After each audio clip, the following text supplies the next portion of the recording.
ನಾನ್ ಕಷ್ಟಪಟ್ಟು ದುಡಿದ ಹಣ ನನಗಾಗಿ ದುಡಿಬೇಕು, ಹೀಗಾಗಿ ನಾನು ಇನ್ವೆಸ್ಟ್ ಮಾಡಬೇಕು ಅನ್ನೋ ಆಲೋಚನೆಯಲ್ಲಿದ್ದೀನಿ ಅಂತ ಪ್ರಶ್ನೆ ಬಂದ್ರೆ ಎಷ್ಟೋ ಬಾರಿ ನಾವು ಸಹ ಸಜೆಸ್ಟ್ ಮಾಡೋದು, ನೀವು ಕೇಳಿರ್ತೀರಿ, ಓದಿರ್ತೀರಿ, ನಿಮಗೆ ಸಿಗುವ ರಿಟರ್ನ್ಸ್ ಇನ್ಫ್ಲೇಷನ್ಗಿಂತ ಜಾಸ್ತಿ ಇದ್ರೆ ನಿಮ್ಮ ಹಣ ಬೆಳೀತಿದೆ ಅಂತ ಅರ್ಥ.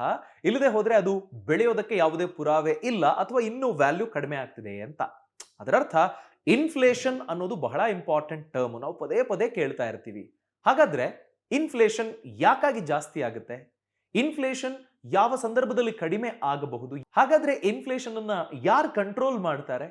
ಈ ಎಲ್ಲದರ ಬಗ್ಗೆ ತಿಳ್ಕೊಳ್ಳೋ ಸಣ್ಣ ಪ್ರಯತ್ನ ಮಾಡೋಣ ಈ ವಿಡಿಯೋದಲ್ಲಿ. ನಮಸ್ಕಾರ, ನಾನು ಅಭಿಷೇಕ್ ರಾಮಪ್ಪ. ಇನ್ಫ್ಲೇಷನ್ ಬಗ್ಗೆ ತಿಳ್ಕೊಂಡು ನಾನೇನು ರಿಟರ್ನ್ಸ್ ಜಾಸ್ತಿ ಮಾಡ್ಕೊಳ್ಳೋದಕ್ಕೆ ಸಾಧ್ಯನಾ? ನನ್ಗೆ ಇನ್ಫ್ಲೇಷನ್ ಬಗ್ಗೆ ಗೊತ್ತಾಯ್ತು, ನನ್ನ ಡಿಸಿಷನ್ ಚೆನ್ನಾಗಿ ತಗೊಳ್ತೀನಿ, ನನ್ನ ಹಣ ಇಷ್ಟು ಪರ್ಸೆಂಟ್ ಎಕ್ಸ್ಟ್ರಾ ಬೆಳೆದ್ ಬಿಡುತ್ತೆ, ಹಾಗಿಲ್ಲ. ಆದ್ರೆ ನೀವು ಯಾವುದೋ ಒಂದು ಇನ್ವೆಸ್ಟ್ಮೆಂಟ್ ವೆಹಿಕಲ್ ಅನ್ನ ಆಯ್ಕೆ ಮಾಡ್ಕೊಳ್ಳೋ ಸಂದರ್ಭದಲ್ಲಿ ಈ ತರದ ಬೇಸಿಕ್ ವಿಚಾರಗಳು ಗೊತ್ತಿದ್ರೆ ನೀವು ಡಿಸಿಷನ್ ತಗೊಳ್ಳೋದಕ್ಕೆ ಹೆಲ್ಪ್ ಆಗುತ್ತೆ ಅನ್ನೋದು ನಮ್ಮ ಉದ್ದೇಶ. ಮೊದಲಿಗೆ ನಾವೊಂದು ಎಕ್ಸಾಂಪಲ್ ನಿಂದ ಇನ್ಫ್ಲೇಷನ್, ಡಿಮ್ಯಾಂಡ್ ಅಂಡ್ ಸಪ್ಲೈ ಇದಕ್ಕಿರುವ ಲಿಂಕ್ ಅನ್ನ ಅರ್ಥ ಮಾಡ್ಕೊಳ್ಳೋಣ. ಎಷ್ಟೋ ಬಾರಿ ಕೆಲವೊಮ್ಮೆ ಮಾವಿನಕಾಯಿ, ಮಾವಿನ ಹಣ್ಣು, ಟೊಮ್ಯಾಟೊ ಹಣ್ಣು ಇಂಥವು ಜಾಸ್ತಿ ಬೆಳೆದು ಬಿಟ್ಟಿರ್ತಾರೆ, ಒಂದೇ ಸರಿಗೆ ಮಾರ್ಕೆಟ್ಗೆ ಬಂದು ಬಿಡುತ್ತೆ. ಆಗ ನಿಮಗೆ ಪ್ರೈಸ್ ಏನಾಗುತ್ತೆ? ಮಾವಿನ ಹಣ್ಣು ಅಥವಾ ಟೊಮ್ಯಾಟೊನೋ ಪ್ರೈಸ್ ಕಡಿಮೆ ಆಗ್ಬಿಡುತ್ತೆ. ಯಾಕೆಂದ್ರೆ ನಿಮಗಲ್ಲಿ ಡಿಮಾಂಡ್ ಕಡಿಮೆ ಇದೆ, ಸಪ್ಲೈ ಜಾಸ್ತಿ ಇದೆ, ತುಂಬಾ ಜಾಸ್ತಿ ಬೆಳೆದು ಬಿಟ್ಟಿದ್ದಾರೆ, ಕೇಳೋರೇ ಇಲ್ಲ, ಹೀಗಾಗಿ ಬೆಲೆ ಕಡಿಮೆ ಆಗುತ್ತೆ. ಇತ್ತೀಚೆಗೆ ಟೊಮ್ಯಾಟೊ ರೇಟು ಆಪಲ್ಗಿಂತ ಜಾಸ್ತಿ ಆಗಿತ್ತು. ಯಾಕಾಗಿ? ಡಿಮಾಂಡ್ ಜಾಸ್ತಿ ಇತ್ತು, ಆದ್ರೆ ಸಪ್ಲೈ ಕಡಿಮೆ ಇತ್ತು. ಎಷ್ಟೋ ಬಾರಿ ಈರುಳ್ಳಿ ವಿಚಾರಕ್ಕೆ ಹೀಗಾಗುತ್ತೆ. ಈರುಳ್ಳಿ ರೇಟು 100, 120 ಹೀಗೆಲ್ಲ ಹೋಗ್ಬಿಡುತ್ತೆ. ನಿಮಗೆ ಗೊತ್ತಾ, ಒಮ್ಮೆ ಈರುಳ್ಳಿ ರೇಟ್ ಕಂಟ್ರೋಲ್ ಮಾಡಲಿಲ್ಲ ಅನ್ನೋ ಕಾರಣಕ್ಕೆ ಒಂದು ಸರ್ಕಾರನೇ ಬಿದ್ದು ಹೋಗಿದೆ. ಅಷ್ಟರ ಮಟ್ಟಿಗೆ ನಾವು ಹಣದುಬ್ಬರದ ಎಫೆಕ್ಟ್ ಅನ್ನ ನೋಡೋದಕ್ಕೆ ಸಾಧ್ಯ. ಅಷ್ಟು ಇಂಪಾರ್ಟೆಂಟ್ ನಮ್ಮ ಎಕಾನಮಿಗೆ ಈ ಹಣದುಬ್ಬರವನ್ನು ಕಂಟ್ರೋಲ್ ಮಾಡೋದು. ಸೊ ಈಗ ನಿಮ್ಗೆ ಅರ್ಥ ಆಗಿದೆ, ಡಿಮಾಂಡ್ ಕಡಿಮೆ ಇದ್ದು ಸಪ್ಲೈ ಜಾಸ್ತಿ ಇದ್ದಾಗ ಅದರ ಮೌಲ್ಯ, ಆ ವಸ್ತುವಿನ ಮೌಲ್ಯ ಡಿಕ್ರೀಸ್ ಆಗ್ತಾ ಹೋಗುತ್ತೆ. ಒಂದು ವೇಳೆ ಡಿಮಾಂಡ್ ಸಿಕ್ಕಾಪಟ್ಟೆ ಜಾಸ್ತಿ ಇದ್ದು ಸಪ್ಲೈ ಕಡಿಮೆ ಇದ್ದಾಗ ಆಗ ಅದರ ಮೌಲ್ಯ ಜಾಸ್ತಿ ಆಗ್ತಾ ಹೋಗುತ್ತೆ. ಈಗ ಚಿನ್ನ ನಾವು ಕ್ರಿಯೇಟ್ ಮಾಡೋದಕ್ಕಾಗೋದಿಲ್ಲ. ನಾನು ಲ್ಯಾಬೊರೇಟರಿಲಿ ಕೂತ್ಕೊಂಡು ಏನೇನೋ ಹಾಕ್ಬಿಟ್ಟು ಚಿನ್ನ ತಯಾರು ಮಾಡ್ಬಿಡ್ತೀನಿ ಅಂತಂದ್ರೆ ಅದಕ್ಕೆ ಜಾಸ್ತಿ ಬೆಲೆ ಇರ್ತಿರ್ಲಿಲ್ಲ. ಅದು ನೈಸರ್ಗಿಕವಾಗಿ ನಿಮಗೆ ಸಿಗಬೇಕು. ಎಷ್ಟು ಸಿಗುತ್ತೋ ಅದಕ್ಕೆ ಡಿಮಾಂಡ್ ಎಷ್ಟಿರುತ್ತೆ ಅನ್ನೋದ್ರ ಮೇಲೆ ರೇಟ್ ಜಾಸ್ತಿ ಆಗ್ತಾ ಹೋಗುತ್ತೆ. ಸೊ ಹೀಗೆ ನಿಮಗೆ ಸಪ್ಲೈ ಕಡಿಮೆ ಇದ್ದು ಡಿಮಾಂಡ್ ಜಾಸ್ತಿ ಇದ್ದಾಗ ರೇಟ್ ಜಾಸ್ತಿ ಆಗುತ್ತೆ. ನಾವೀಗ ಡಿಸ್ಕಸ್ ಮಾಡಿದ್ದು ಒಂದೆರಡು ವಸ್ತುಗಳಿಗೆ. ಇಡೀ ಎಕಾನಮಿಯಲ್ಲಿ ಯೋಚನೆ ಮಾಡಿ, ನಿಮ್ಮ ಸಂಬಳ ಜಾಸ್ತಿ ಆಗುತ್ತೆ, ಕಂಪನಿಯಲ್ಲಿ ಪ್ರೊಡಕ್ಷನ್ ಜಾಸ್ತಿ ಆಗುತ್ತೆ, ಮಾರ್ಕೆಟ್ನಲ್ಲಿ ಕೊಳ್ಳೋರ ಸಂಖ್ಯೆ ಜಾಸ್ತಿ ಆಗುತ್ತೆ, ಹೀಗೆ ಎಲ್ಲವೂ ಓವರ್ ಆಲ್ ಒಂದು ಎಕನಾಮಿಕಲ್ ಗ್ರೋತ್ ಅನ್ನು ನೀವು ಕಾಣ್ತೀರಿ. ಜನರ ಕೈಯಲ್ಲೂ ಹಣ ಹೆಚ್ಚೆಚ್ಚಿಗೆ ಹರಿದಾಡ್ತಿದೆ ಅಂತ ಆದಾಗ ವಸ್ತುಗಳ ರೇಟ್ ಜಾಸ್ತಿ ಆಗುತ್ತೆ, ನಮ್ಮ ಕೈಯಲ್ಲಿರುವ ಹಣದ ಮೌಲ್ಯ ಕಡಿಮೆ ಆಗ್ತಾ ಹೋಗುತ್ತೆ. ಫಾರ್ ಎಕ್ಸಾಂಪಲ್, ಇನ್ಫ್ಲೇಷನ್ ಎಷ್ಟರ ಮಟ್ಟಿಗೆ ನಮ್ಮ ಜೀವನದ ಭಾಗ ಆಗ್ಬಿಟ್ಟಿದೆ ಅನ್ನೋದಕ್ಕೆ ಇನ್ನೊಂದು ಎಕ್ಸಾಂಪಲ್ ನಾನು ಕೊಡ್ತೀನಿ. ಈಗ ನೀವು ಯಾವುದೋ ಒಂದು ಸ್ಟ್ಯಾಂಡರ್ಡ್ ಹೋಟೆಲ್ಗೆ ಹೋಗಿ ಒಂದು ಮಸಾಲೆ ದೋಸೆ, ಒಂದು ಪ್ಲೇಟ್ ಇಡ್ಲಿಗೆ 100 ರೂಪಾಯಿ ಕೊಡ್ತೀರಿ ಅಂತ ಅಂದ್ಕೊಳ್ಳಿ. ಇದೇ ಒಂದು ಪ್ಲೇಟ್ ಮಸಾಲೆ ದೋಸೆ ಹಾಗೆಯೇ ಒಂದು ಪ್ಲೇಟ್ ಇಡ್ಲಿ ತಗೊಳ್ಳೋದಕ್ಕೆ ನೀವು 1958ರಲ್ಲಿ ಆಗಿದ್ರೆ ₹1.25 ಕೊಟ್ಟಿದ್ರೆ ಸಾಕಾಗಿತ್ತು. ಅದರರ್ಥ ಇನ್ಫ್ಲೇಷನ್ ನಿಮಗೆ ₹1.25 ಸಿಗ್ತಾ ಇದ್ದ ವಸ್ತು ಈಗ 100 ರೂಪಾಯಿ ಕೊಟ್ಟು ಕೊಂಡುಕೊಳ್ಬೇಕು ನೀವು. ಅದರರ್ಥ ಹಣದ ಮೌಲ್ಯ ಕಡಿಮೆ ಆಗ್ತಾ ಬರ್ತಾ ಇದೆ. ಈಗ ನೋಡಿ, 1 ಗ್ರಾಮ್ ಚಿನ್ನಕ್ಕೆ ಅಂದ್ರೆ ಅದರ ಮೌಲ್ಯಕ್ಕೆ, ಈಗ 1 ಗ್ರಾಮ್ ಚಿನ್ನಕ್ಕೆ 5,000 ರೂಪಾಯಿ ಅಂದ್ಕೊಳ್ಳಿ. 1 ಗ್ರಾಮ್ ಬೆಳ್ಳಿಗೆ ಎಷ್ಟು? ಸೊ 1 ಗ್ರಾಮ್ ಚಿನ್ನದ ಮೌಲ್ಯಕ್ಕೆ ತಕ್ಕ ಹಾಗೆ ಬೆಳ್ಳಿಯನ್ನು ಹಾಕಬೇಕು ಅಂತಂದ್ರೆ ಇಷ್ಟು ಚಿನ್ನಕ್ಕೆ ಇಷ್ಟು ಬೆಳ್ಳಿ ಹಾಕಬೇಕು ನೀವು.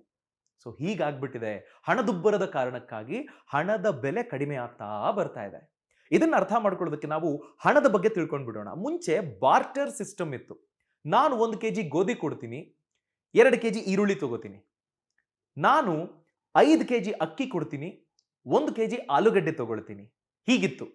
ಅಂದ್ರೆ ಎಕ್ಸ್ಚೇಂಜ್ ಮಾಡ್ಕೊಳ್ತಿದ್ವಿ. ಆ ಬಳಿಕ ಚಿನ್ನದ ನಾಣ್ಯಗಳು, ತಾಮ್ರದ ನಾಣ್ಯಗಳು ಇಂಥವೆಲ್ಲ ಬಂದ್ವು, ಬೆಳ್ಳಿ ನಾಣ್ಯಗಳು. ಆ ನಾಣ್ಯಗಳನ್ನ ಕೊಟ್ಟು ನಾವು ವಸ್ತುಗಳನ್ನ ಎಕ್ಸ್ಚೇಂಜ್ ಮಾಡ್ಕೊಳ್ತಿದ್ವಿ. ಅದಾದ ಮೇಲೆ ನೋಟ್ ಬಂತು.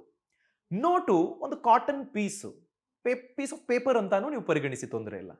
ಸೊ ಅದಕ್ಕೆ ಯಾಕೆ ಮೌಲ್ಯ? ಯಾಕೆಂದ್ರೆ ನಾವು ಅದನ್ನ ನಂಬ್ತೀವಿ.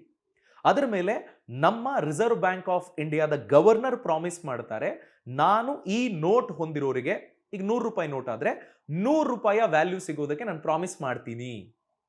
I promise the bearer the sum of 100 rupees ಅಂತ ಒಂದು ಟೆಕ್ಸ್ಟ್ ಇರುತ್ತೆ, ನೀವು ಗಮನಿಸಿಯೇ ಇರ್ತೀರಿ. ಸೊ ಆ ಕಾರಣಕ್ಕಾಗಿ ನಾವು ವ್ಯಾಲ್ಯೂ ಮಾಡ್ತೀವಿ. ಅದಕ್ಕೊಂದು ಸಿಸ್ಟಮ್ ಇದೆ, ಆ ಸಿಸ್ಟಮ್ನಲ್ಲಿ ನೋಟಿಗೊಂದು ವ್ಯಾಲ್ಯೂ ಇದೆ. ಅದೇ ಡಿಮಾನಿಟೈಸೇಷನ್ ಆದಾಗ ಏನಾಯ್ತು? ಪ್ರಧಾನಮಂತ್ರಿ ಏನ್ ಹೇಳಿದ್ರು? ಇದು ಲೀಗಲ್ ಟೆಂಡರ್ ಆಗಿ ಇರೋದಿಲ್ಲ. ಅಂದ್ರೆ ಆ ಪ್ರಾಮಿಸ್ ಏನಿದೆ, ಆ ಪ್ರಾಮಿಸ್ ವಿಚಾರವಾಗಿ ನಾವೊಂದು ನಿರ್ಣಯ ಕೈಗೊಂಡಿದ್ದೀವಿ. ಹೊಸ ನೋಟುಗಳು ಬರ್ತವೆ, ಅಲ್ಲಿವರೆಗೂ ಈ ನೋಟುಗಳು ಅಮಾನ್ಯ. ಬಂದು ಬ್ಯಾಂಕಿಗೆ ಬಂದು ಎಕ್ಸ್ಚೇಂಜ್ ಮಾಡ್ಕೊಳ್ಳಿ, ಆಮೇಲಷ್ಟೇ ನಿಮ್ಮ ನೋಟಿಗೆ ವ್ಯಾಲ್ಯೂ ಅಂತ ಹೇಳಿದ್ರು. ಸೊ ಹೀಗೆ ಬಾರ್ಟರ್ ಸಿಸ್ಟಮ್ ಇಂದ ಆರಂಭಗೊಂಡಿದ್ದು ಈಗ ನೋಟನ್ನು ದಾಟಿ ನಮ್ಮ ಫೋನ್ನ ವಾಲೆಟ್ನಲ್ಲಿ ಹಣ ಇರುತ್ತೆ. ಎಷ್ಟು ಜನ ನಂಬಿದ್ರು ನಾನು ಜಸ್ಟ್ ಒಂದು ಡಿಜಿಟಲ್ ಟ್ರಾನ್ಸಾಕ್ಷನ್ ಮಾಡಿ ನಾನು ಮೌಲ್ಯವನ್ನು ಪಡ್ಕೊಳ್ಳೋದಕ್ಕೆ ಸಾಧ್ಯ ಅಂತ? ನೋಟ್ ಕೊಡ್ತೀನಿ, ವಸ್ತುಗಳನ್ನು ಕೊಂಡ್ಕೊಳ್ತೀನಿ. ಈಗ ಹಂಗಲ್ಲ, ಒಂದು QR ಕೋಡ್ ಸ್ಕ್ಯಾನ್ ಮಾಡ್ತೀನಿ, ನನ್ನ ಬ್ಯಾಂಕ್ ಅಕೌಂಟಿಂದ ನೇರವಾಗಿ ಅವರ ಅಕೌಂಟಿಗೆ ಡೆಬಿಟ್ ಆಗಿಬಿಡುತ್ತೆ. ಸೊ ಹೀಗೆ ಮನಿ ಅನ್ನೋದು ಇವಾಲ್ವ್ ಆಗ್ತಾ ಹೋಗ್ತಾ ಇದೆ. ಯೋಚನೆ ಮಾಡಿ, ಫಾರ್ ಎಕ್ಸಾಂಪಲ್ ಇವತ್ತು ನಮ್ಮ ಸರ್ಕಾರ ಅಂದುಕೊಳ್ಳುತ್ತೆ ಬಡವರೆಲ್ಲ ತುಂಬಾ ಕಷ್ಟಪಡ್ತಿದ್ದಾರೆ, ಸೊ ನಾನು ಎಲ್ರಿಗೂ 1 ಲಕ್ಷ ರೂಪಾಯಿ ಕೊಟ್ಬಿಡ್ತೀನಿ ಅಂತ. ಸೊ ಈ 1 ಲಕ್ಷ ರೂಪಾಯಿ ತಗೊಂಡು ಏನ್ ಮಾಡ್ತಾರೆ ಜನ? ವಸ್ತುಗಳನ್ನ ಕೊಂಡ್ಕೊಳ್ಳೋದಕ್ಕೆ ಹೋಗ್ತಾರೆ. ಇನ್ಯಾರೋ ಒಂದು ಗಾಡಿ ತಗೊಳ್ಳೋದಕ್ಕೆ ಹೋಗ್ಬೋದು, ಫೋನ್ ತಗೊಳ್ಳೋದಕ್ಕೆ ಖರ್ಚು ಮಾಡಬಹುದು, ಈ ತರ ಬೇರೆ ಬೇರೆ ವಸ್ತುಗಳ ಮೇಲೆ ಅವರು ಖರ್ಚು ಮಾಡಬಹುದು. ಯಾವ ವಸ್ತುಗಳ ಮೇಲೆ ಹೆಚ್ಚಾಗಿ ಖರ್ಚು ಮಾಡೋದಕ್ಕೆ ಹೋಗ್ತಾರೋ ಅಂಥ ವಸ್ತುಗಳಿಗೆ ಡಿಮಾಂಡ್ ಜಾಸ್ತಿ ಆಗುತ್ತೆ. ಡಿಮಾಂಡ್ ಜಾಸ್ತಿ ಆದಾಗ ಕಂಪನಿಯವರು ಏನ್ ಮಾಡ್ತಾರೆ? ಈಗ ಮೊನ್ನೆ 10 ರೂಪಾಯಿಗೆ ಮಾರಿದ ವಸ್ತುಗೆ 100 ಪೀಸ್ ಇತ್ತು, 100 ಪೀಸ್ ಖಾಲಿ ಆಯ್ತು. ಇವತ್ತು ಅದೇ 100 ಪೀಸ್ ಕೊಂಡ್ಕೊಳ್ಳೋದಕ್ಕೆ 200 ಜನ ಬಂದಿದ್ದಾರೆ. ನಾಳೆ ಅದೇ 100 ಪೀಸ್ ಕೊಂಡ್ಕೊಳ್ಳೋದಕ್ಕೆ 400 ಜನ ಬಂದಿದ್ದಾರೆ. ಸೊ 10 ರೂಪಾಯಿ ಇದ್ದಿದ್ದನ್ನ ನಾನು 20 ರೂಪಾಯಿ ಅಂದ್ರೂ ಜನ ತಗೊಳ್ಳೋದಕ್ಕೆ ರೆಡಿ ಇದ್ದಾರೆ, ಜನರ ಹತ್ರ ದುಡ್ಡಿದೆ. ಆ ಕಾರಣಕ್ಕೆ ಏನ್ ಮಾಡ್ತಾರೆ? ಆ ವಸ್ತುವಿನ ಬೆಲೆಯನ್ನ ಇನ್ಕ್ರೀಸ್ ಮಾಡ್ತಾರೆ ಕಂಪನಿಗಳು. ಸೊ ಹೀಗೆ ಎಲ್ಲರ ಬಳಿ ಹಣ ಹೆಚ್ಚಾದಾಗ, ಕೊಳ್ಳುವ ಸಾಮರ್ಥ್ಯ ಹೆಚ್ಚಾದಂತೆ ವಸ್ತುಗಳ ಬೆಲೆನೂ ಹೆಚ್ಚಾಗತ್ತೆ. ದಿನ ಕಳೆದಂತೆ ಹಣದ ಬೆಲೆ ಏರುಪೇರಾಗ್ತಾ ಹೋಗುತ್ತಲ್ಲ, ಅದನ್ನ ಇನ್ಫ್ಲೇಷನ್ ಅಂತ ನಾವು ಗಮನಿಸ್ತಾ ಇದ್ದೀವಿ. ಇದಕ್ಕೆ ಬೇರೆ ಬೇರೆ ಕಾರಣಗಳು, ಬೇರೆ ಬೇರೆ ಥರದ ಇನ್ಫ್ಲೇಷನ್ಗಳು ಇದ್ದಾವೆ.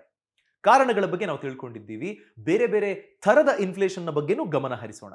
ಮೊದಲನೇದು ಎಕನಾಮಿಕ್ ಬೂಮ್ ನಿಂದ ಆಗುವ ಇನ್ಫ್ಲೇಷನ್. ಅದರರ್ಥ ನಾನಾಗ್ಲೇ ಹೇಳಿದ್ನಲ್ಲ, ಓವರ್ ಆಲ್ ಕಂಪನಿಗಳಲ್ಲಿ ಪ್ರೊಡಕ್ಷನ್ ಜಾಸ್ತಿ ಆಗುತ್ತೆ, ಕಂಪನಿಗಳಲ್ಲಿ ಕೆಲಸ ಮಾಡೋರಿಗೆ ಸಂಬಳ ಜಾಸ್ತಿ ಆಗ್ತಾ ಇದೆ, ಜನರ ಹತ್ರ ಕೊಳ್ಳುವ ಶಕ್ತಿ ಜಾಸ್ತಿ ಇದೆ, ಹಣ ಜಾಸ್ತಿ ಇದೆ, ಹೀಗಾಗಿ ಅವರು ಸ್ಪೆಂಡ್ ಮಾಡೋದಕ್ಕೆ ಹೋಗ್ತಾರೆ, ಡಿಮಾಂಡ್ ಜಾಸ್ತಿ ಆಗುತ್ತೆ, ಹೀಗಾಗಿ ಇನ್ಫ್ಲೇಷನ್ ಆಗುತ್ತೆ, ಬೆಲೆ ಏರಿಕೆ ಆಗುತ್ತೆ.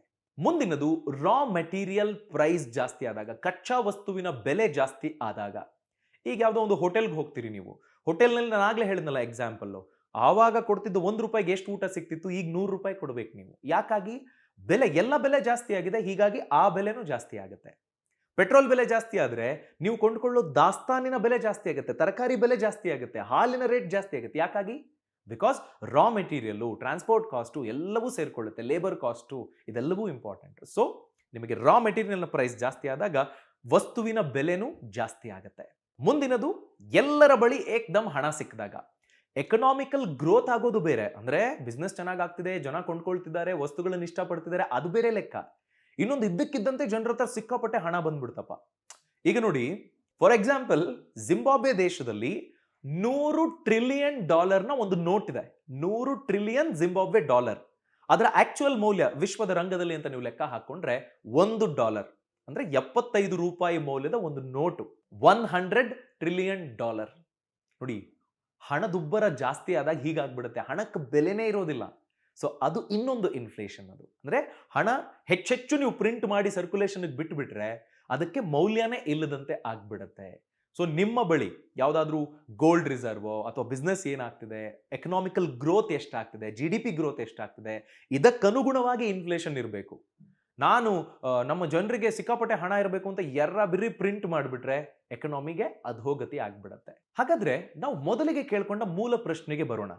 ಇನ್ಫ್ಲೇಷನ್ ಬಗ್ಗೆ ಒಂದು ಅಂದಾಜಿಗೆ ಗೊತ್ತಾಗಿದೆ. ಇನ್ಫ್ಲೇಷನ್ ಒಳ್ಳೇದಾ ಕೆಟ್ಟದ್ದಾ?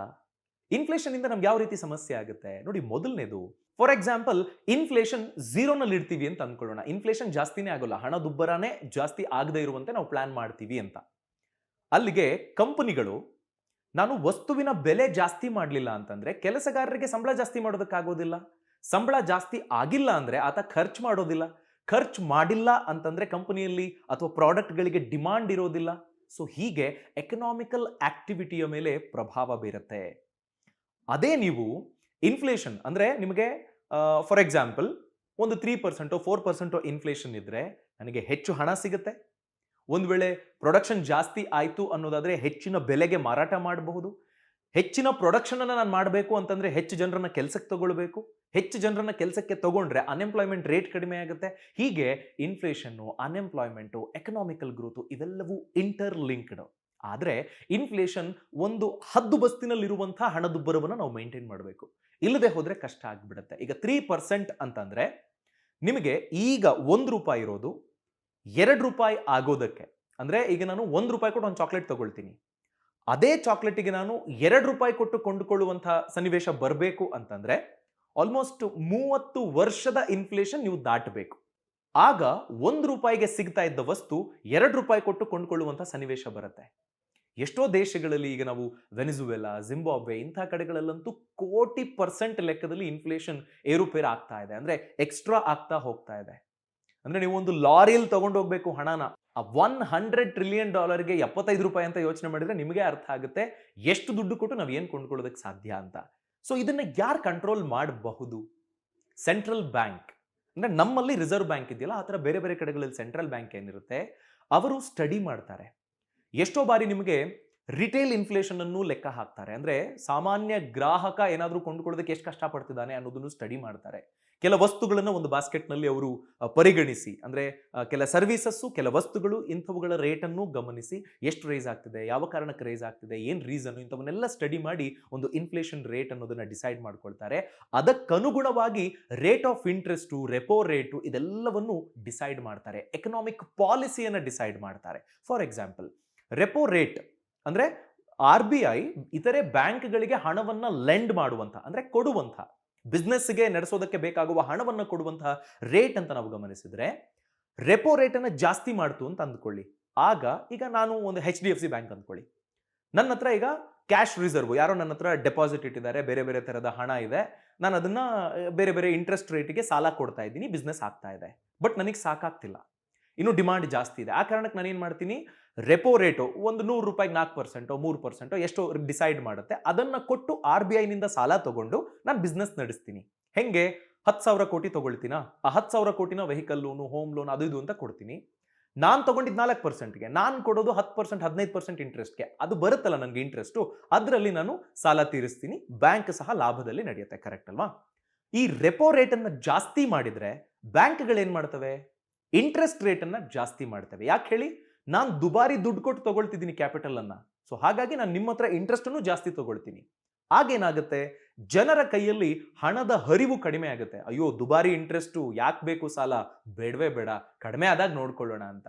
ಸೊ ಆಗೇನಾಗುತ್ತೆ, ರೆಪೋ ರೇಟ್ ಜಾಸ್ತಿ ಆಯಿತು, ಬ್ಯಾಂಕ್ಗಳು ಹಣವನ್ನ ಲೆಂಡ್ ಮಾಡುವಂತಹ ರೇಟ್ ಜಾಸ್ತಿ ಆಯಿತು, ಇಂಟ್ರೆಸ್ಟ್ ರೇಟು. ಆ ಕಾರಣಕ್ಕೆ ಜನರ ಕೈಯಲ್ಲಿ ಹಣದ ಹರಿವು ಕಡಿಮೆ ಆಯಿತು, ಹೀಗಾಗಿ ಇನ್ಫ್ಲೇಷನ್ ಕಡಿಮೆ ಆಗುತ್ತೆ. ಇಲ್ಲದೆ ಹೋದ್ರೆ ಈಗ ರೆಪೋ ರೇಟ್ ಅನ್ನು ಕಡಿಮೆ ಮಾಡಿದ್ರೆ ಕಡಿಮೆ ದುಡ್ಡಿಗೆ ಸಿಕ್ತಲ್ಲ ಸಾಲ ಅಂತ ಬ್ಯಾಂಕ್ಗಳು RBI ನಿಂದ ತಗೊಳ್ತವೆ. ನಮಗೆ ಕಡಿಮೆ ಸಿಕ್ಕಿದೆ, ನಾನೊಂದು ಮಾರ್ಜಿನ್ ಇಟ್ಕೊಂಡು ಕಡಿಮೆ ರೇಟಿಗೆ ಇಂಟ್ರೆಸ್ಟಿಗೆ ಸಾಲ ಕೊಡ್ತೀನಿ, ಆಗ ಹೆಚ್ಚೆಚ್ಚು ಜನ ಸಾಲ ತಗೊಳ್ತಾರೆ.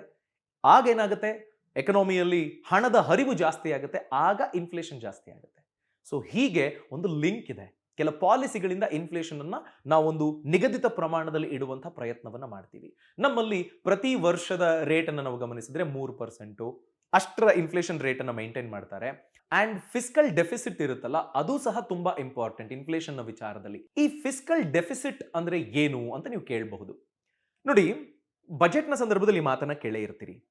ನನ್ನ ಹತ್ರ ₹100 ಇದೆ, ನಾನು ಖರ್ಚು ಮಾಡಬೇಕು ಅಂತ ಪ್ಲಾನ್ ಮಾಡ್ಕೊಂಡಿರೋದು 150. ಅದರ ಅರ್ಥ ₹100 ಇದೆ, ನನ್ನ ಟಾರ್ಗೆಟ್ 150. ಅಲ್ಲಿಗೆ ನನಗಿನ್ನು ₹50 ಎಕ್ಸ್ಟ್ರಾ ಬೇಕು, ಸಾಲದ ಬಂತು. ಅದಕ್ಕೆ ನಾನು ಏನ್ ಮಾಡ್ತೀನಿ, ಸಾಲ ತಗೊಳ್ತೀನಿ. ಇಲ್ಲದೆ ಹೋದ್ರೆ ನಾವು ಸರ್ಕಾರ ಅಂತ ನೋಡಿದಾಗ ಅವರು ಮನಿಯನ್ನೇ ಪ್ರಿಂಟ್ ಮಾಡಬಹುದು, ಆದ್ರೆ ಅದರಿಂದ ಅಗೈನ್ ಇನ್ಫ್ಲೇಷನ್ ಜಾಸ್ತಿ ಆಗುತ್ತೆ. ಆ ಕಾರಣಕ್ಕೆ ಫಿಸ್ಕಲ್ ಡೆಫಿಸಿಟ್ ಅನ್ನ ಸಾಮಾನ್ಯವಾಗಿ ಆದಷ್ಟು ಲೋ ಇಡೋದಕ್ಕೆ ಟ್ರೈ ಮಾಡೋದು ಉತ್ತಮ. ಅಂದ್ರೆ ನಾನು ಡೆವಲಪ್ಮೆಂಟಲ್ ಆಕ್ಟಿವಿಟೀಸ್ಗೆ ಖರ್ಚು ಮಾಡ್ತೀನಿ ಅಂತ ಆದ್ರೂ ಸಹ ನಮ್ಮಲ್ಲಿ ಎಷ್ಟು ಹಣ ಇದೆಯೋ ಅದರ ಆಜುಬಾಜ್ನಲ್ಲಿ ನಾನು ಆಗ್ಲೇ ಹೇಳಿದಾಗೆ 3%, 3.5% ಈ ಥರದ ಒಂದು ಸ್ಟ್ಯಾಂಡರ್ಡ್ ಇನ್ಫ್ಲೇಷನ್ ರೇಟ್ ಅಂತ ಇರುತ್ತೆ. ನಾವು ಝೀರೋ ಇನ್ಫ್ಲೇಷನ್ ಅಂತ ಯೋಚನೆ ಕೂಡ ಮಾಡೋದಕ್ಕಾಗೋದಿಲ್ಲ, ಐಡಿಯಲಿ ಆ ಥರ ವರ್ಕ್ ಆಗೋದಿಲ್ಲ. ಆಗ ಜನ ಕೆಲಸ ಇಲ್ಲದೆ ನರಳಬೇಕಾಗುತ್ತೆ, ಸಮಸ್ಯೆ ಆಗ್ಬಿಡುತ್ತೆ. ಸೊ ಆ ಕಾರಣಕ್ಕೆ ಅನ್ಎಂಪ್ಲಾಯ್ಮೆಂಟು ಮತ್ತೆ ಬೇರೆ ಎಕನಾಮಿಕಲ್ ಆಕ್ಟಿವಿಟಿ ಇದೆಲ್ಲವನ್ನು ಗಮನದಲ್ಲಿಟ್ಕೊಂಡು ಒಂದು ಹೆಲ್ದಿ ಇನ್ಫ್ಲೇಷನ್ ರೇಟ್ ಅನ್ನು ಮೇಂಟೈನ್ ಮಾಡೋದು ಉತ್ತಮ. ಆ ಕಾರಣಕ್ಕೆ ಫಿಸ್ಕಲ್ ಡೆಫಿಸಿಟ್ ಅನ್ನು ಕಡಿಮೆ ಇಡೋದ್ರಿಂದ, ಸೆಂಟ್ರಲ್ ಬ್ಯಾಂಕು ಆಗಾಗ ಪಾಲಿಸಿಗೆ ಆಧಾರವಾಗಿ ಇನ್ಫ್ಲೇಷನ್ನು ಅದೆಲ್ಲವನ್ನು ಗಮನಿಸಿ ಲೆಂಡಿಂಗ್ ರೇಟು, ಇಂಟ್ರೆಸ್ಟ್ ರೇಟ್ಗಳು ಇವುಗಳನ್ನು ಏರುಪೇರು ಮಾಡೋದ್ರಿಂದ ಇನ್ಫ್ಲೇಷನ್ ಅನ್ನ ಹದ್ದುಬಸ್ತಿನಲ್ಲಿ ಇಡೋದಕ್ಕೆ ಸಾಧ್ಯ. ಸೊ ಹಣದುಬ್ಬರ ಬಗ್ಗೆ ಆಗಾಗ ನೀವು ಕೇಳೇ ಇರ್ತೀರಿ. ಆಕ್ಚುಲಿ ಹಣದುಬ್ಬರ ಏನು ಅನ್ನೋದನ್ನ ತಿಳ್ಕೊಳ್ಳೋ ಪ್ರಯತ್ನ ಈ ವಿಡಿಯೋದಿಂದ ನಿಮಗೆ ಸಫಲ ಆಗಿದೆ ಅಂತ ನಾನು ಭಾವಿಸ್ತೀನಿ. ಈ ಥರದ ಅನೇಕ ವಿಚಾರಗಳು ಇನ್ವೆಸ್ಟ್ಮೆಂಟ್ನ ಗೆಲುವಿಗೆ ಸಹಕಾರಿ. ಅಂಥ ಇನ್ವೆಸ್ಟ್ಮೆಂಟ್ ನಾನು ಎಲ್ಲಿ ಮಾಡಲಿ, ಬಿಸ್ನೆಸ್ ಮಾಡಬೇಕು, ಯಾರು ನನಗೆ ಸಹಾಯ ಮಾಡ್ತಾರೆ, ಏನು ದಾರಿಗಳಿದ್ದಾವೆ, ಅಥವಾ ನಾನು ಪರ್ಸನಲ್ ಫಿನಾನ್ಸಲ್ಲಿ ಇನ್ನೂ ಚೆನ್ನಾಗಿ ನನ್ನ ಹಣನ ಮ್ಯಾನೇಜ್ ಮಾಡಬೇಕು, ಈ ಥರದ ಆಲೋಚನೆ ನಿಮಗಿದ್ರೆ, ಅಥವಾ ಕೃಷಿಯಲ್ಲಿ ನಾನು ಬೆಳಿಬೇಕು ಅಂತಿದ್ರೆ 500ಕ್ಕೂ ಹೆಚ್ಚು ಕೋರ್ಸ್ಗಳು ಇಂಡಿಯನ್ ಮನಿ ಫ್ರೀಡಮ್ ಆ್ಯಪ್ನಲ್ಲಿ ಲಭ್ಯ.